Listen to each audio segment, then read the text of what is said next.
Assalamu alaikum everyone, I hope you're well. My name is Abdul Wahid. I'm one of the guides who will be joining you on Hajj this year inshallah. First of all, I'd like to congratulate you all on your intention to perform Hajj. I pray to Allah that He facilitates our journey to Mecca and Medina and during the days of Hajj, and I pray to Allah that He gives us the physical strength and the patience to complete the Hajj in the best way possible.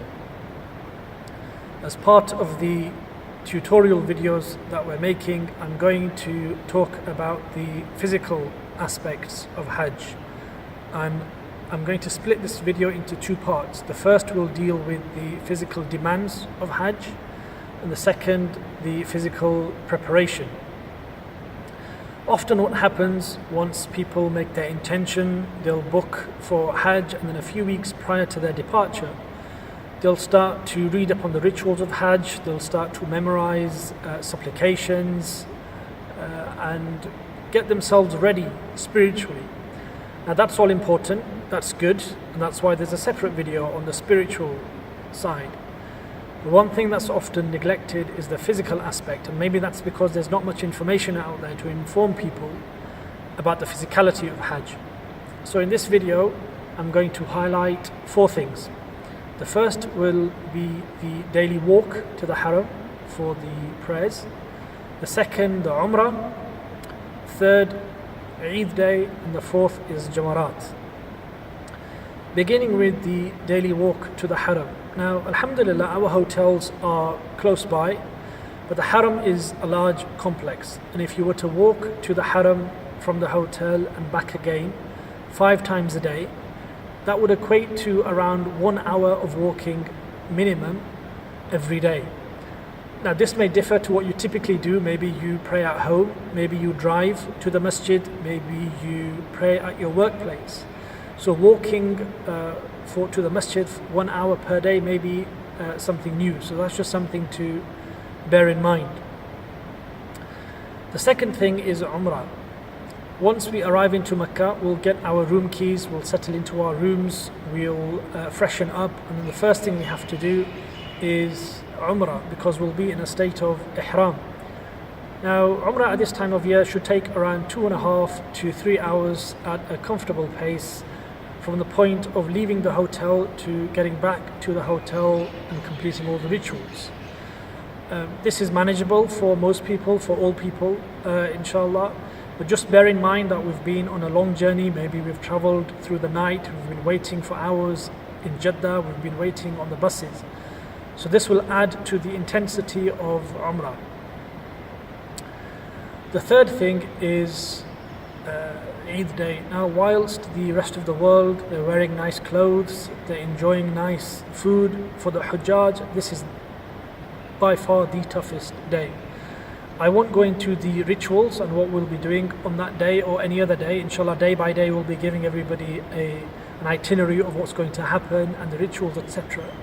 But just remember that on that day alone, we'll be walking around 10 to 12 miles. Add to this the heat, and add to this the sheer number of people doing the same thing, and you get a sense of how tough this day will be. And the fourth thing is the Jamarat. Now, because we're based at the European camp, we have to walk to the Jamarat complex to perform the ritual of Rami. The walk to the Jamarat, performance of the actual ritual, and then walking back to camp in Mina or walking on to the hotel in Mecca, this will take around 2 to 2.5 hours of walking again. This is done twice, and possibly 3 times if you are planning to stay the extra day in Mina. Now, some of you listening to this might think, that sounds tough, how am I going to manage? I've got elderly people with me in my family or in my group. Will I be able to do everything? The first thing I would say is not to get overly concerned, not to get worried. Alhamdulillah, you're with the group, we're here to help. But also remember that we have had from young teenagers right through to elderly uncles and aunties that have completed the Hajj and they've done it comfortably, alhamdulillah. The point of making this video is just to inform you of the physical aspects of Hajj, and so you have some level of expectation, and maybe between now and our departure, maybe you can do some physical exercise to get yourselves ready. So what are the things that you can do? And this is the second part of my video, and again I'm going to mention 4 things. The first is physical sport. The second is walking. Third is the choice of footwear, and fourth is food intake. So physical sport and exercise, anything that you can do that gets your heart rate going and gets your leg muscles working is fantastic. So running, cycling, swimming, football is a good way of getting yourselves ready physically. Just be careful between now and our departure you don't pick up any injuries. The second thing is walking. Again, this is a very good way of getting ready for Hajj, because by walking you are replicating exactly what we'll be doing on Hajj, which is a lot of walking.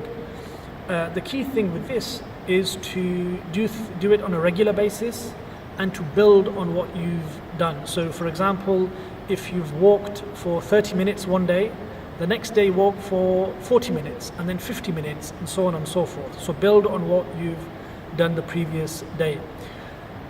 Walking, this is also a good opportunity, whether you do it alone or with a group of friends, to revise and memorize the supplications that you're making, because this is exactly what we'll be doing on Hajj. Because as we're walking during tawaf and sa'i, we're making dhikr, we're making dua. So by doing it now, inshallah, your mind will focus once you're there, because you'll be doing it naturally, inshallah.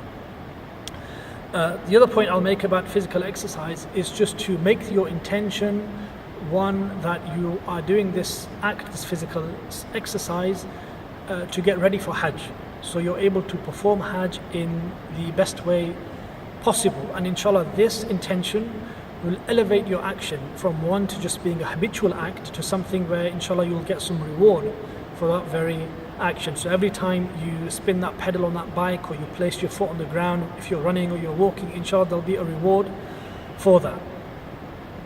The third thing is the choice of footwear. Every year we have people that suffer from blisters, from sore feet, from sore ankles, and that's because they don't have the right footwear and because they're not used to the amount of walking. Now, why would this hinder you physically? Because if you're not able to walk comfortably, this will hinder you in your performance of your ritual, whether it's walking to the Jamarat, your tawaf or your sa'i. This will hinder you and you won't be able to enjoy your Hajj. You'll be thinking about the pain in your feet and in your legs. So having the right footwear is very important from a physical point of view. There's a separate video on footwear, so I'm not going to go into too much detail. So just look out for that. And the last thing is food intake. Now, you have to eat, and you have to eat well, and you have to drink well, especially because of the heat. But once you see the spread at breakfast and once you see the spread at dinner at the hotels, it's very easy to overindulge, to overeat. And all I would say is just to try and discipline yourself, not to overdo it, because by eating too much, your energy levels will dissipate, you'll feel lethargic, and the things that you wanted to do in terms of for extra prayers or whilst you're walking, it will affect you. So just be careful, just control what you're going to eat. That's all from me. I hope this video has been helpful. We look forward to serving you as the guests of Allah.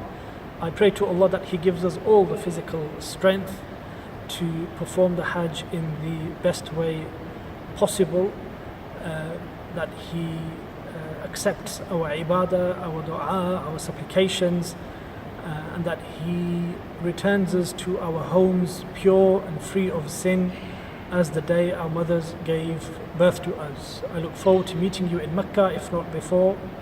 وصلى اللهم على سيدنا محمد وعلى آله وصحبه وسلم والسلام عليكم ورحمة الله.